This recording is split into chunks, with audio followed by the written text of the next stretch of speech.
Once again, good morning, all of you, and I welcome you all back.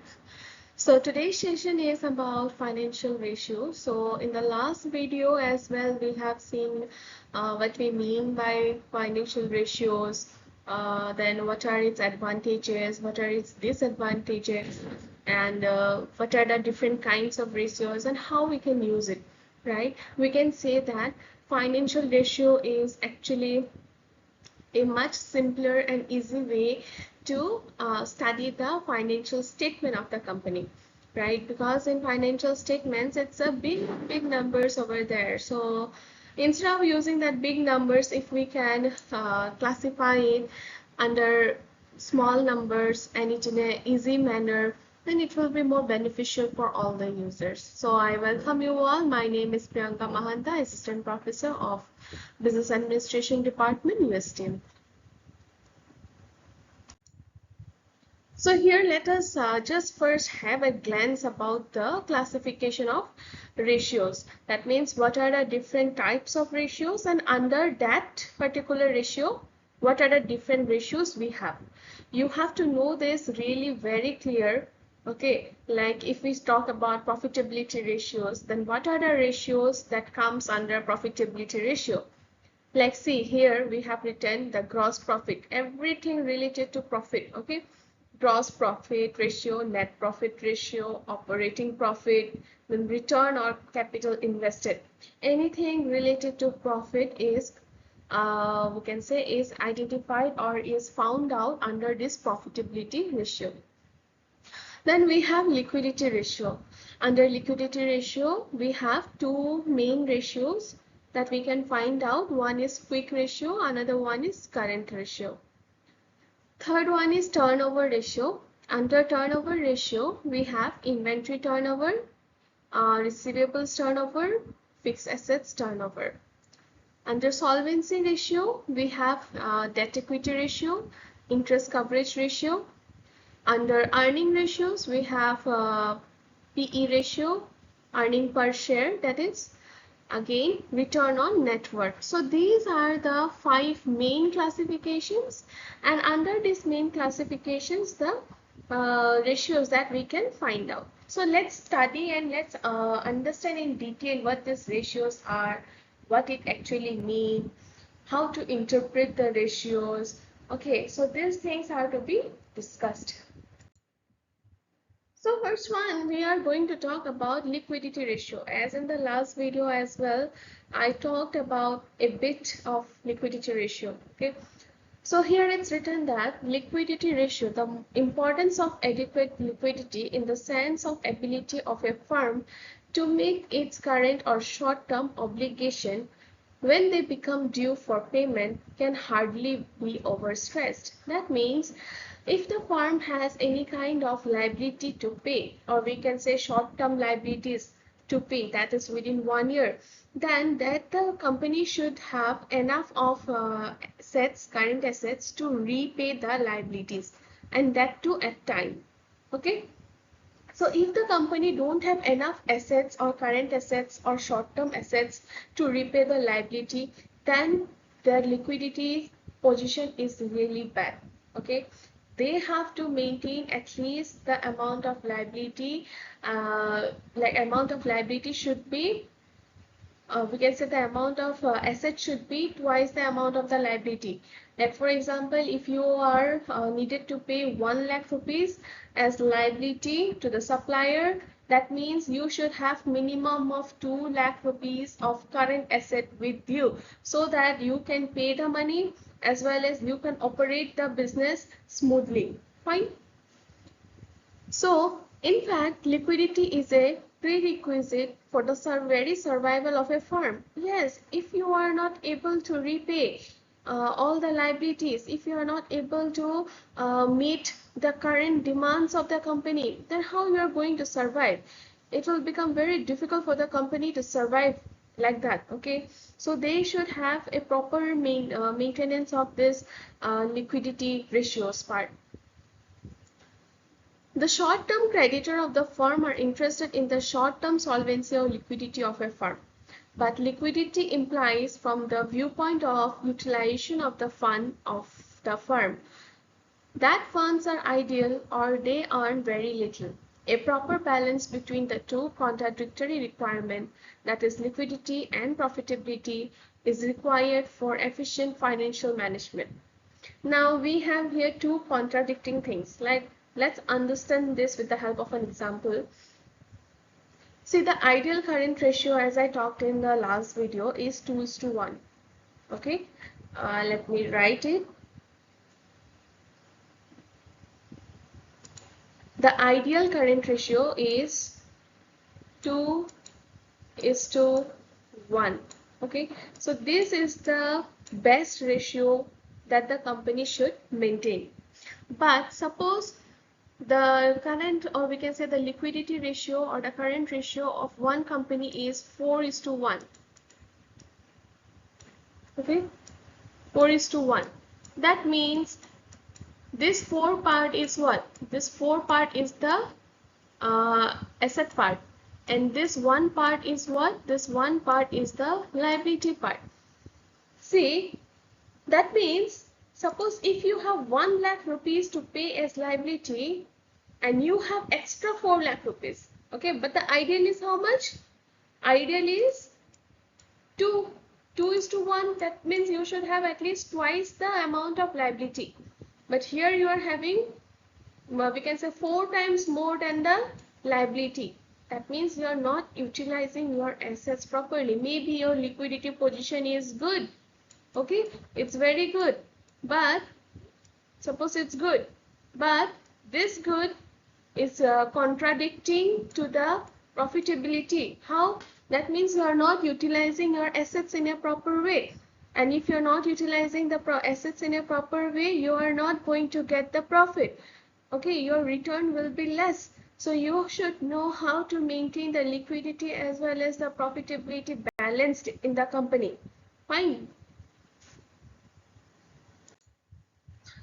See, under liquidity ratio, we have current ratio. So the formula for current ratio is given over here.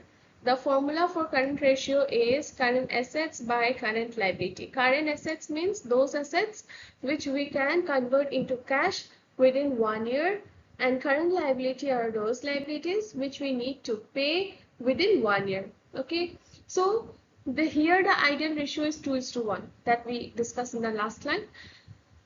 So the current asset of a firm, as already stated, represents those assets which can be, in the ordinary course of business, converted into cash within a short period of time, normally not exceeding 1 year, and including cash, bank balance, marketable securities, inventory of raw material, semi-finished, work in progress goods, finished goods, debtors, net of provision for bad debt, doubtful debt, bills receivable, and prepaid expenses. So these are the current asset items that are to be needed to be calculated while calculating the current ratio.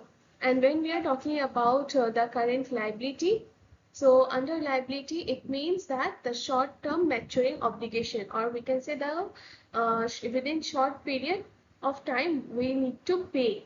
Okay, so here we consists of trade creditor, bills payable, bank credit, provision for taxation, dividend payable, outstanding expense. So these are the items that are to be needed while we are calculating the current ratio part. Okay.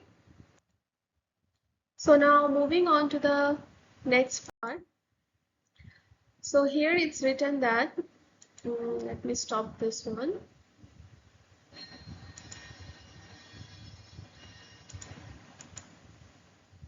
Yeah, so the components of current assets and current liabilities are given here. That means what are the items from the balance sheet that we need to carry to calculate the current asset and for current liabilities. So already discussed this thing.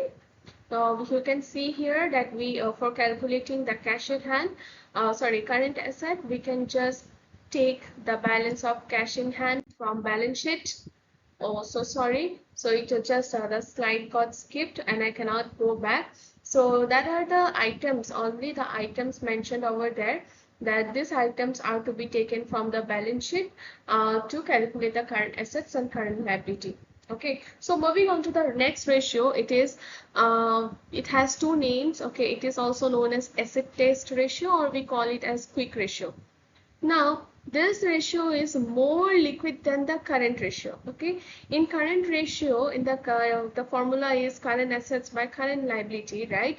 So in that current assets, we calculate mostly all the kind of current assets in it. But when we are talking about acid test or quick ratio, quick, it should be more liquid. Okay, here there are some things that we omit, okay, from the current asset part that is being used in calculating in the current ratio part. We will see that.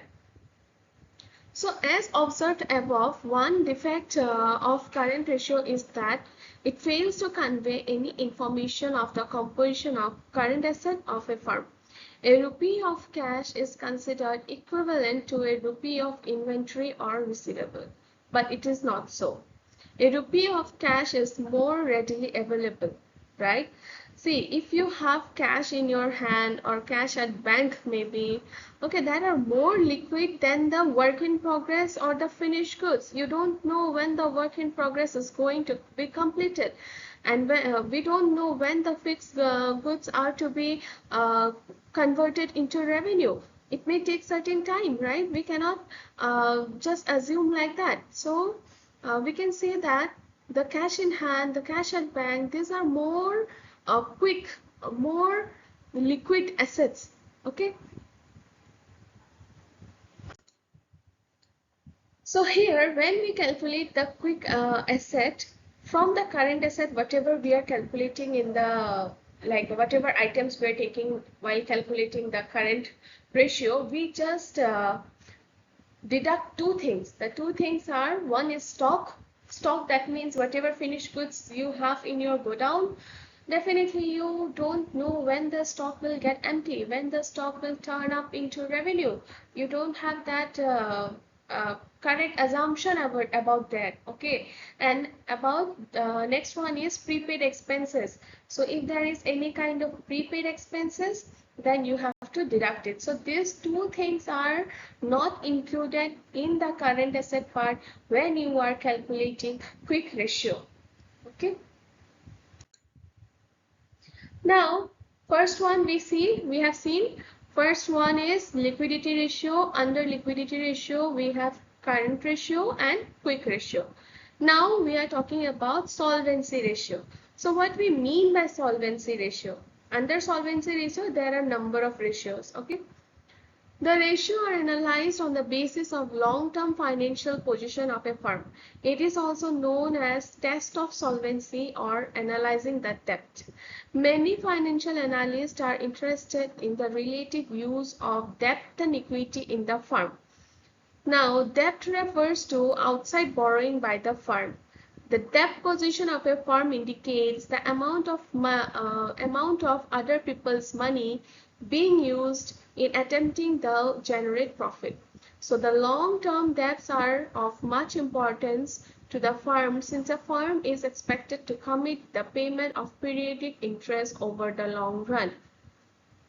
In addition, repayment of loan after the expiry of maturity date has to be planned. Since the creditor's claim must be satisfied before the distribution of earning of shareholder, present and prospective shareholders pay close attention to the degree of indebtedness and ability to repay the debt. So lenders are also equally concerned about the indebtedness and the repayment modes. Hence, the solvency of a firm in particular needs consideration. Now, actually, when we are talking about solvency, it's the, we can say, important ratio as well. Okay. Here in solvency ratio, we are trying to find out the amount of debt and equity that is being injected in the business. How much of debt fund they are taking, how much of equity fund they are taking into the business. Now, debt fund means the money that they have borrowed from outside. It can be from bank, Okay, some other kind of financial institutions, or maybe they have taken loan from the debenture holders by issuing debentures. Okay, so these are debt. That means the company is liable to pay them interest as well as repay them the whole amount. Okay, so if the company has lots of debt in it, okay, they have taken lots of debt money from bank, maybe from debenture holders, maybe, then we can say that it's not a good condition. The company not only should be focused on using the debt fund, maybe sometimes it may happen that they may not be able to repay. So if they will not be able to repay, then it will make them fall into a false position over there. So the balance between debt and equity is very important, and the analysts or the shareholders are also very interested in knowing this before they take any kind of decision over there. Okay, so see, under solvency ratio, the first ratio is debt ratio.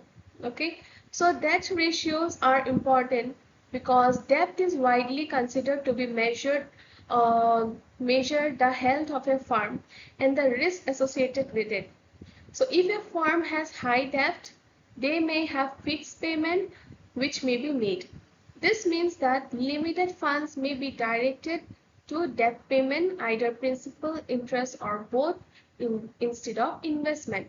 That's what we are talking now. Suppose if you have taken lots of money from outside, you are liable to pay the interest as well as the principal, right? So whenever you are getting the revenue, whenever you are getting the profit into the business, we can say half of the portion will be distributed for this purpose only, and there will be instead of investment, you will be spending your money on this interest part, paying to the we can say to the debenture holders or to the bank, right? So here your profit decreases because of what? Because you have taken lots of debt fund from outside. Okay, so your profitability ultimately decreases over there. So what is the formula for calculating debt ratio? Is total liability divided by total asset. Okay, overall we are taking here including the current and non-current part as well. So this ratio tells you how much of the firm's assets are financed with debt. So a high debt ratio indicates that the firm may be carrying too much debt. This is of concern to the firm because it may not be able to repay the debt nor to borrow additional fund that they need. Accordingly, a firm in this situation may be considered risky because short-term financing is limited and not be able and not may not be available in any kind of emergency. Correct, right? If you have taken lots of money from bank also, from other institutions also, from debenture holders also, you are taking lots of money from outside.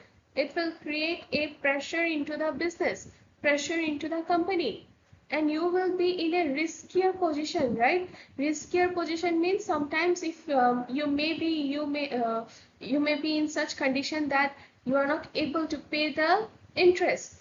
Okay, so when you are not able to pay the interest and you need more money, from where you will get the money? No financial institution or is going to give you extra money without repayment of the before loan that you have taken. Okay, so in kind of emergency also you cannot like borrow money at that point of time. So definitely it will lead your business downward. It will collapse your business ultimately. Okay, वो company डूब जाएगा because they are not able to pay. It's not only about the company part, but it's in we can in person also. If we take lots of money from here and there and here and there, at one point certain thing will come. How I'm going to repay? I don't have enough money to repay, right? So जब पैसा नहीं होगा देने के लिए, तब हम लोग क्या करेंगे? So at that particular point of time, it will creating chaos in our life, right? So this debt part, it's not only about company. In personal life also, you should know how much of debt to take इतना ही लेना है जितना मैं पे कर सकती हूँ, not more than that, not exceeding that. Okay. So a low debt means that the firm has low level of liability compared to its total asset. So such a ratio indicates that firm is not risky because it has plenty of financing options available when compared to its need. However, a low ratio may also indicate that the firm should take on more debt. The reason for that is that the ability to borrow is considered a resource, and a firm with low debt may not be taking advantage of this resource. Abhi, here also we have one contradicting statement. Okay, we are saying that it should not be too more.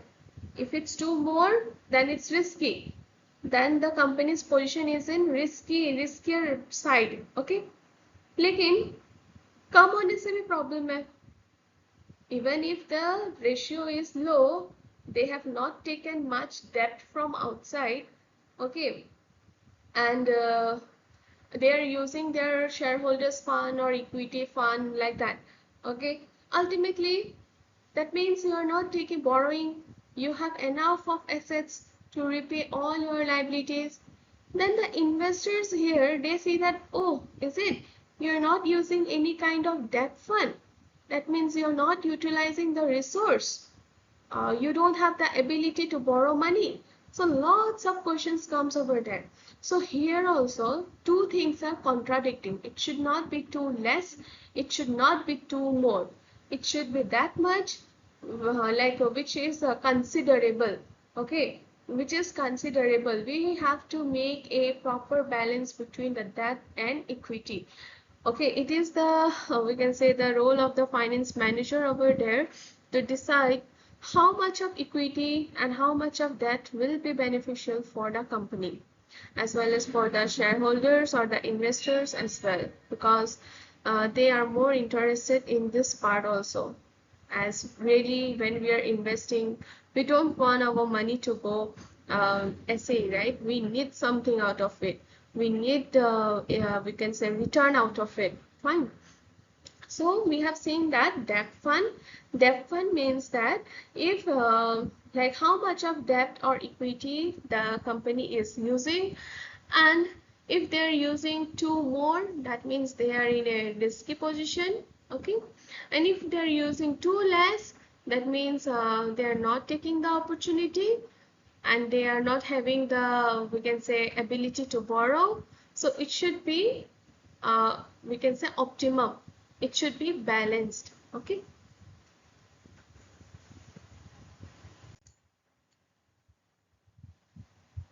Next one is debt equity ratio.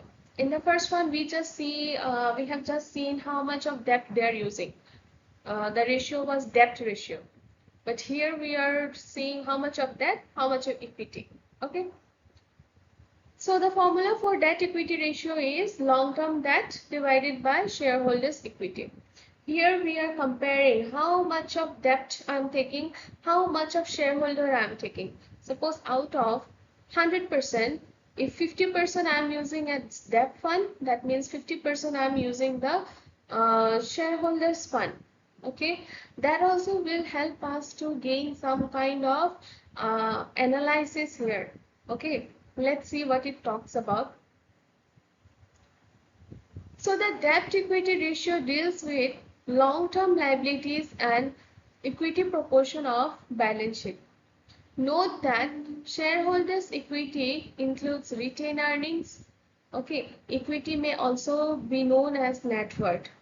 The debt equity ratio provides information on the capital structure, that is relationship between the debt and equity. How much of debt the company is using, how much of equity the company is using. Okay, this ratio also is very essential for taking any kind of financial decision, any kind of we can say investors investing decision. Okay, depending upon this also we decide.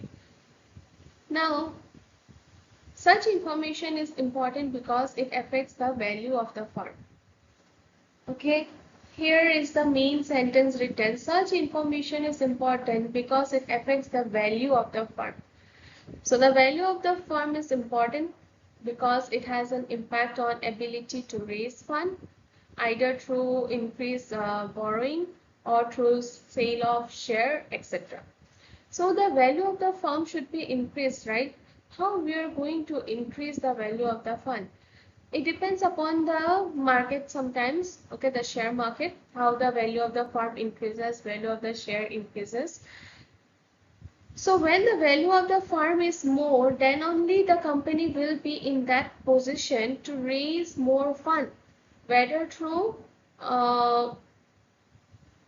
in financial institutions or maybe through issuing shares, we can say equity shares, or maybe both. How they're going to utilize it totally depends upon the financial manager, how he is going to utilize the money. Okay, because one thing is there, uh, whenever the company needs money, they find out the source. What are the sources from where I can get the money? Okay, it can be through debenture, it can be through equity, it can be through preference share. Okay, and it can be through other financial institutions. So there are many options available to us. But the thing is, we need to choose the best option, the best capital structure for the company. How we are going to make the best capital structure? Now, capital structure means you have, like, for example, let's take when you are making a mixture, okay, mixture like जो हम लोग खाते हैं mixture, the proportion of everything should be in a good quantity, so then only the taste of the mixture is good, right? Similarly here also, when you are preparing the capital structure of the company, you need to see what are the proportions of the debt fund, equity fund, okay, shareholders fund, how, in what proportion you are going to uh, put into the capital structure. Suppose 20% I'm taking as debt fund, 20% I'm taking as equity fund, then 30% I'm taking as loan from the bank, okay, and 30% I'm taking as preference shareholder. But while deciding this thing, I have to analyze the cost of getting these things. You know, the cost means the cost associated with the money. If you are borrowing something, maybe it's a debenture, then the cost associated with it is the interest, right? You have to bear the cost. So while deciding the capital structure, I have to see that my capital structure is in such a way that my cost to get the fund is minimum, is low, because company don't want to give more money, right? They always try to find out some ways through which they can reduce the money and to cut the cost. Cost cutting is important, otherwise they cannot survive. Okay, we have to see where our cost is less. Okay, so a high debt equity ratio indicates a poor capital structure. Okay, it signifies that the firm has high debt in comparison to the level of shareholders' equity. That that means, suppose, just an example, if the company has a 50 lakh of debt fund and they only have 20 lakh of shareholders fund, do you think it is good? They have like a more debt fund. They have borrowed more than the shareholders. So this means that the firm's creditor may be concerned about the repayment of debt. Okay, me, if I'm going to invest and I'm already seeing that this company has taken so much of loan, I will be in doubt whether they will be able to pay them or not. Because if not, then my money is just a wastage if I'm going to invest here. So the repayment of debt, which in turn leads to high interest rate, which in turn leads to higher required returns on firm's potential investor. A low debt equity is an indication that the firm is in sound financial position and therefore it is not risky. Normally, debt equity ratio vary tremendously from industry to industry. It depends upon the kind of industry, how they are going to keep their debt equity ratio. Okay, so this is all for today's video. Thank you. We'll continue in the next video.